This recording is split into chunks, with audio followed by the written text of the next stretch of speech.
If you had told me a few years ago that in 2016 a WNBA Finals game is going to out-quality a Seahawks-Cardinals Sunday Night Football game, I think my head would have literally exploded, kind of like how it did actually watching Game 5 between the Sparks and the Lynx. What an incredible basketball game. Go watch the last 30 seconds of that one, but also the first time the box score is led with a little WNBA action. But we still have baseball, hockey, and a brand new segment we can't wait to share with you. So let's get right into it. I'm Harris Rubenstein, and welcome to the box score. Big news out of the Hearthstone world. Scorer. He's developed and is a grown killer. Apart from the round of 32 each of the last 2 years. But you look at the Cubs, first in the league in whip, fifth in the league in nay-nay. They still have what it takes. Hello, everybody, and welcome to this episode of The Box Score. Now, one of the more interesting things I like to do with these monologues is try to analyze some various trends around sports. I actually originally wrote a monologue this week about the state of head coaching around the NFL, but then it hit me. We don't need the NFL. Is it a massive sports conglomerate? Sure. But as of right now, would you be able to argue that it is still superior to any other major sports league? I'd argue no.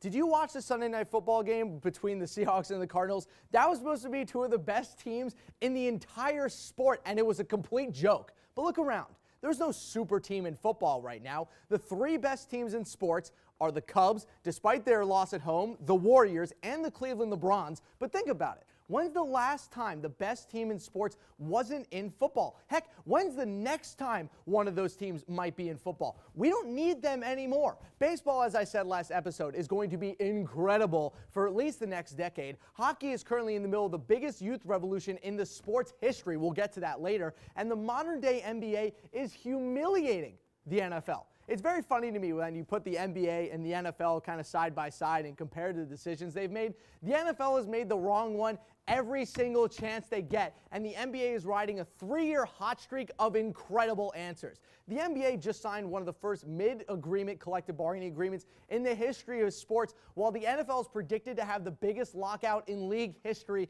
and that's just 1 point.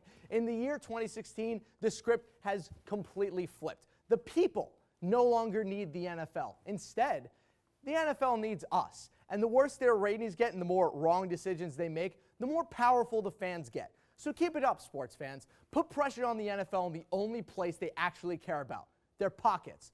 Go watch some basketball and actually feel good about yourselves. And in that same tone, we are currently in the middle of one of the most anticipated World Series in the past 20 years or so. To help us sort through the chaos, we're going to welcome in Olin Hayes, our baseball master. Now, Olin, this has been an incredible World Series. Whether you want to look at pitching, we're currently tied 1-1. But who's one person in this World Series so far that has stood out to you? Thanks, Harris. After a dominant performance in the ALCS, the Cleveland Indians are in the World Series for the first time since 1997, and they're looking for their first World Series victory since 1948. Cleveland has had a solid all-around team all season, but their bullpen has been the deciding factor so far in the playoffs, and Tito Francona has used them very efficiently. This revelation came when the Indians acquired Andrew Miller from the Yankees at the trade deadline this year, which has turned out to be the best move of the season for any contender. Miller has been historically good through the first two playoff series, pitching 11 2/3 innings without allowing a run. He has struck out 21 of the 41 batters he faced and only allowed 7 of them to reach base. Miller struck out 20 batters in his first 9 innings this postseason, setting a new MLB record. Miller's performance in the ALCS against the Blue Jays was especially dominant as he pitched 7 2/3 shutout innings, striking out 14, picking up a 4-out save in Game 3, and finishing with a whip of just .391. These numbers were good enough to give Miller the ALCS MVP award, making him just the 4th reliever to earn that title.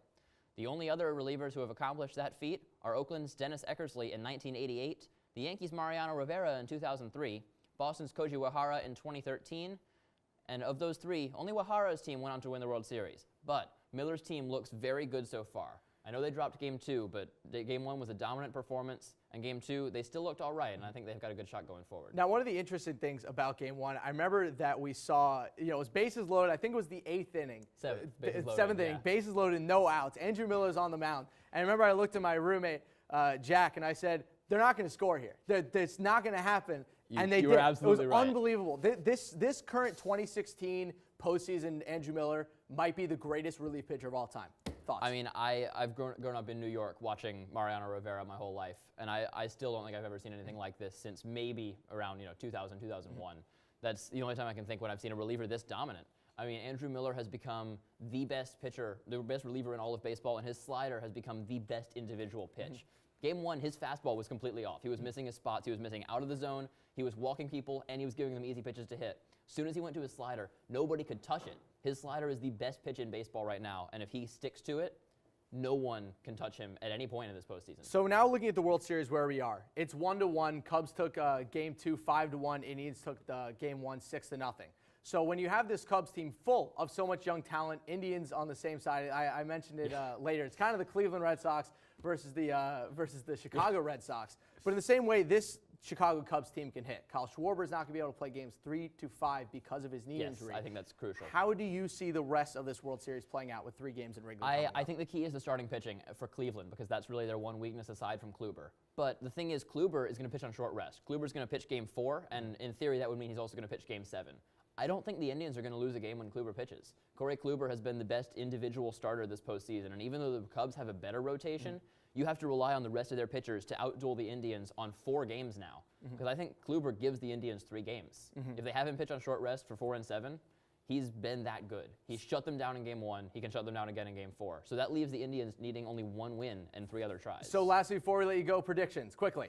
Indians in 7. Indians in 7. Great. Well, we talked a lot about how the Cubs and the Indians both have a lot of young talent, and it's been one of their biggest resources in the revivals of franchise for both teams. But looking over at the NHL, many teams are currently rebuilding the same exact way. So to help us point out the players that are making this revolution possible, we welcome in Katie Ree. Katie, who have you highlighted for us this week?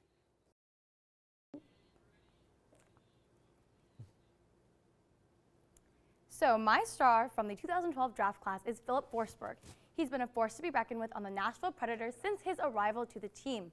And since the start of this season, he scored a point in every single game. He's also led the Preds in points the last 2 seasons, not to mention he just got a 6-year, $36 million contract that would keep him as the Preds' go-to left winger until the 2021 to 2022 season. I personally think that in order to stay a contender for the postseason, the Preds must keep Forsberg on the starting lineup. 2013 draft class star, Nathan MacKinnon. Need I say more? MacKinnon was deemed the Sidney Crosby of the draft, and for good reason. As of now, he's played in 223 games, has racked up 60 goals and 90 assists, with a total of 158 points over his 3 years in the NHL. His first year on the team, he was 4th in goals scored and finished 3rd last year. Like Forsberg, a monster contract from the front office shows his necessity on the team. $6.4 million a year for the next 7 years sounds pretty nice to me, don't you agree? So my 2014 draft class star succumbed to an injury that kept him out for almost 2 months. However, David Pastrnak has come back better than ever. He scored a point in almost every game this season, and in his first year, he was 11th in both goals and assists, which is impressive considering what strong offense the Bruins already have. And although he only played 51 games out of the season, he jumped up to 6th in goals scored for Boston. And even though he's on his last year of his 3-year entry-level contract, I think it's in the best interest of the Bruins to re-sign him before any other team steals him. The 2015 draft class star is an obvious one. Newly named captain of the Edmonton Oilers and captain of Team North America in the 2016 International World Cup of Hockey, 2015 was Connor McDavid's year. Ranked 4th in goals scored and 3rd in both assists and points in his first year on the team, not to mention he only played about half that season with an injury sustained early on. However, before his injury, he had 5 goals and 7 assists in his first 13 games. Now, this season, he leads in goals, assists, and points. Are you really surprised? And with 2 seasons left on his entry-level contract, including this season, it's obvious that McDavid can expect a pretty hefty contract either at the end of this season or next. That's all the players I have for you, Harris. Back to the desk. When we return, Sam Gordon breaks down what makes the Pats offense special. Marissa DeFranco drops some sick headlines, and we sit down with the one and only Song Park to break down the wide world of sports. All that and more coming up next.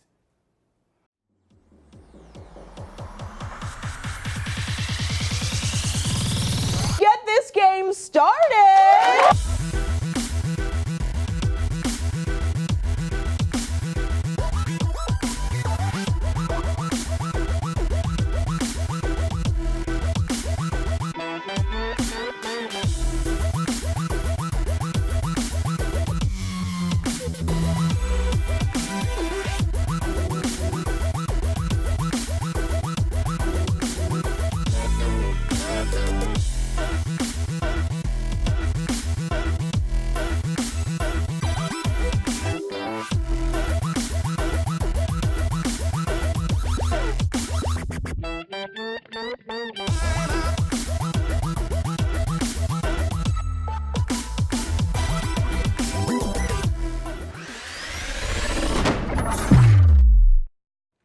Welcome back to the box score. The Pats offense has been one of the few bright spots in the NFL this year. Sam Gordon joins us and shows us what makes them tick. What do you got for us, Sam? Thanks, Harris. So defensive coordinators aren't sleeping. Why? Because Patriots tight ends Rob Gronkowski and Martellus Bennett are true hybrid players that can do whatever they're told on the field. One example is this. Gronkowski in this play is set up as a blocker. But essentially, he is going to be a wide receiver. Edelman's on the near side left, Mitchell's on the far side left. And as the play snaps and goes, Brady with the fake, and see, right here, Mitchell brings the corner, one of the corners, Cockrell or Gay, out here. And the other corner out here, which clears the space right here and allows Gronkowski to do whatever he wants with the ball as the play continues. And look at all that space that Gronkowski has in front of him to do whatever he wants and go in to set up a 1st and goal for the Patriots. So going to the defensive point of view of the ball, defenses on other teams usually jam Rob Gronkowski at the line of scrimmage with a linebacker, for example, Jarvis Jones. The Steelers don't do this. Instead, Jarvis Jones goes in for the blitz on Brady and they leave Robert Golden high and dry with Gronkowski running the route on the outside. As the play moves, you will see this. Jarvis Jones get easily covered up by the offensive lineman right there, and Robert Golden left high and dry, and Gronkowski, easy pitch and catch, moves from the 15, the 10, down to the 6-yard line, 1st and goal. Now, the importance of Martellus Bennett's blocking is the fact that he, on this play, makes Joe Thuney's job easier. You will see that Bennett will cover a defensive lineman who's got 20 pounds over him, but still does a great job because he's such a good blocker. Marcus Cannon comes over here to cover Ndamukong Suh, and Joe Thuney, because of that easy block, and the job is made easier for him, is able to open up that hole and cover Rashad Jones with ease because he has at least 40 pounds and 2 inches over him. LeGarrette Blount goes in, easy score, poses with the Minutemen, great photo opportunity. One of the reasons why this makes the Patriots one of the best teams in football is they demand versatility from all their players. Rob Gronkowski and Martellus Bennett are not just 2 of the best pass catchers in the NFL, but they are also 2 of the best blocking tight ends the NFL has to offer. That's it for me. Back to you in the studio, Harris. Excellent work, Sam. It'll be interesting to see how the Patriots offense adapts as other teams catch on to their blocking scheme and start chipping Gronk at the line. It's a little confusing why they haven't already, but this Patriots offense is special and should stay that way barring anything catastrophic. But speaking of chaos, as the sports world is constantly moving to help lay out what's been going on, we welcome in Marissa DeFranco. Marissa, help, please. What's going on? Thank you, Harris. I'm Marissa DeFranco, and here are this week's top 5 headlines. After 2 ridiculous weeks, the Giants finally cut domestic abuser Josh Brown from their roster. There have been multiple haunting reports during this debacle, including Josh Brown referring to himself as a god and his wife as a slave. You'd expect a little more from the owner of the team, but when we reached out for comment, he simply smiled and stated that concussions were down in the NFL and that they were proud to replace him with the only Jewish kicker in the NFL, Robbie Gould. This season of college football has been one for the ages so far. Western Michigan is ranked 20th in the country. Lamar Jackson has scored 34 touchdowns in 8 games, and Alabama sits 8-0 going into their bye week after smoking the SEC. They were supposed to play LSU next Saturday, but due to a schedule change, they are now matched up against the Cleveland Browns and have opened up as 10-point favorites in Cleveland. Theo Epstein, John Lester, and the rest of the Chicago Red Sox are taking on Terry Francona, Mike Napoli, and the Cleveland Red Sox in one of the most anticipated World Series in Boston history. On their trip back from Cleveland yesterday, the team bus almost crashed on the highway due to a struggle inside that saw Wally, the Green Monster, fighting off Anthony Rizzo while trying to escape. It is not known if he is safe, but the little sister Tessie has been worried sick since Game 1 on Tuesday. In this week's NHL news, the World Series is heading towards Game 3, the NFL is a complete mess, and the NBA season is starting, and no one really cares about hockey right now. The 2016 NBA season kicked off on Tuesday as the Golden State Warriors were defeated by the Spurs. Again, for the second year in a row, the Warriors and the Cleveland LeBrons are the title favorite. But just remember, the Warriors blew a 3-1 lead in the NBA Finals. It's hard to forget that the Warriors blew a 3-1 lead in the NBA Finals. But Song, please don't forget, the Warriors blew a 3-1 lead in the NBA Finals. That's all for this week's headlines. Back to you, Harris.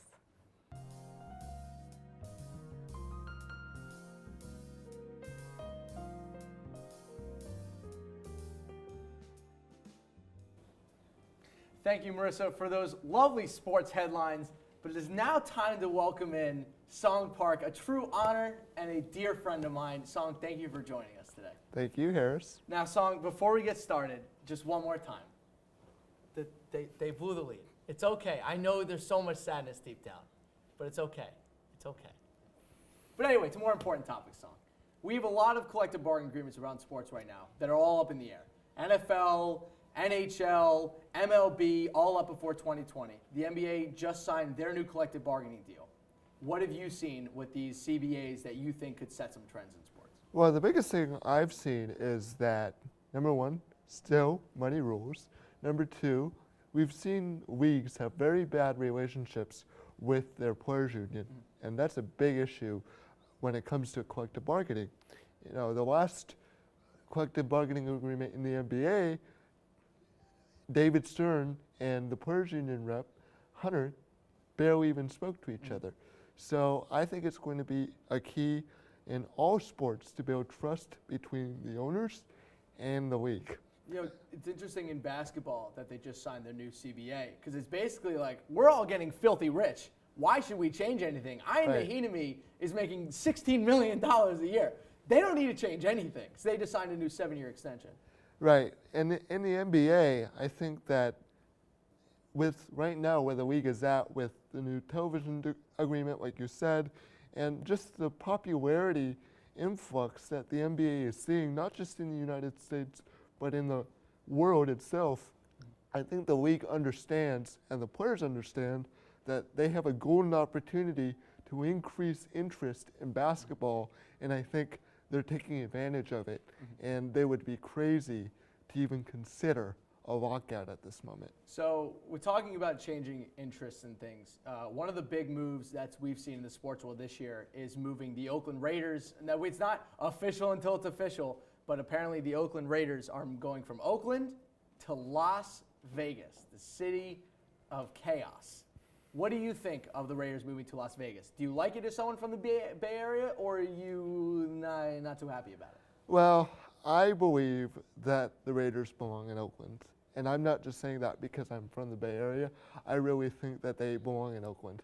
At the very least, I think they belong in California. I think their brand is there. I think their fan base is there.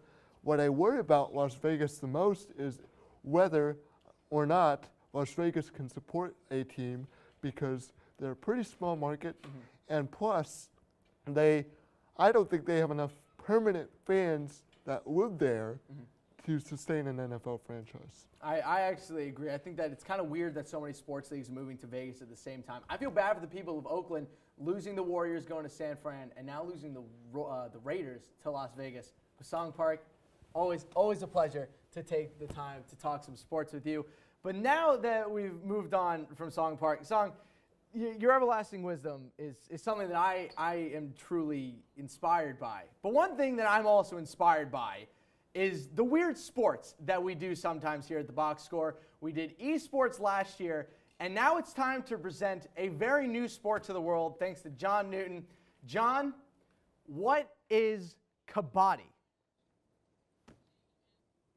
The ancient sport of Kabaddi has evolved since featuring in the 1936 Olympics. The game revolves around one attacker, known as the Raider, traveling into the defense's half of the mat and attempting to eliminate one of the 7 defenders. A Raider gets a point for every defender he touches if he can return to his own half. If the Raider is tackled, he is eliminated and the defense earns a point. A super tackle is awarded when a defending team has 3 or fewer players. Should one team lose all their players, their opponent earns 2 more points.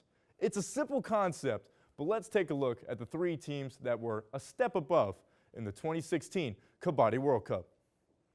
Taking home the number 3 spot, South Korea was the only team to defeat India all tournament. with a 2-point upset in the first game of group play.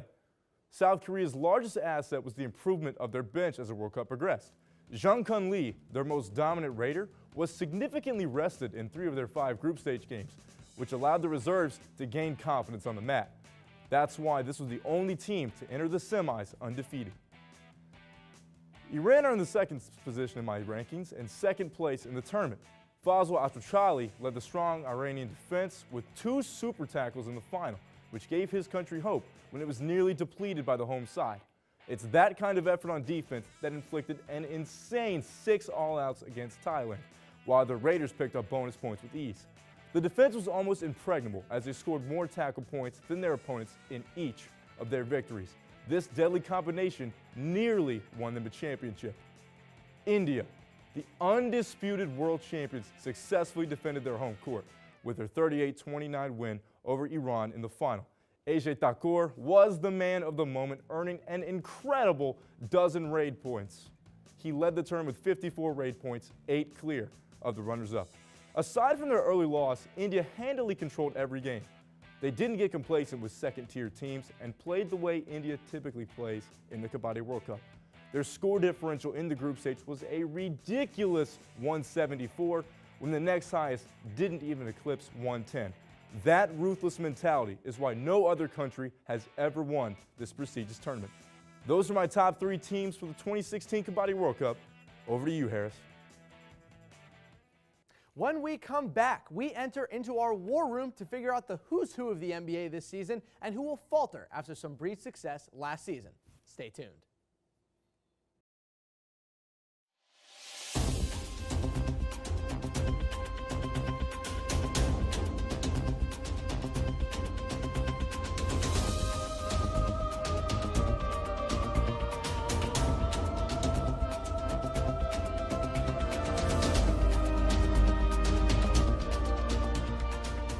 Oh, hello, Boston.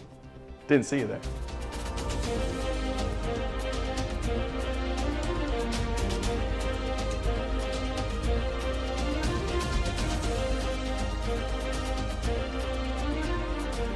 Oh, are we rolling?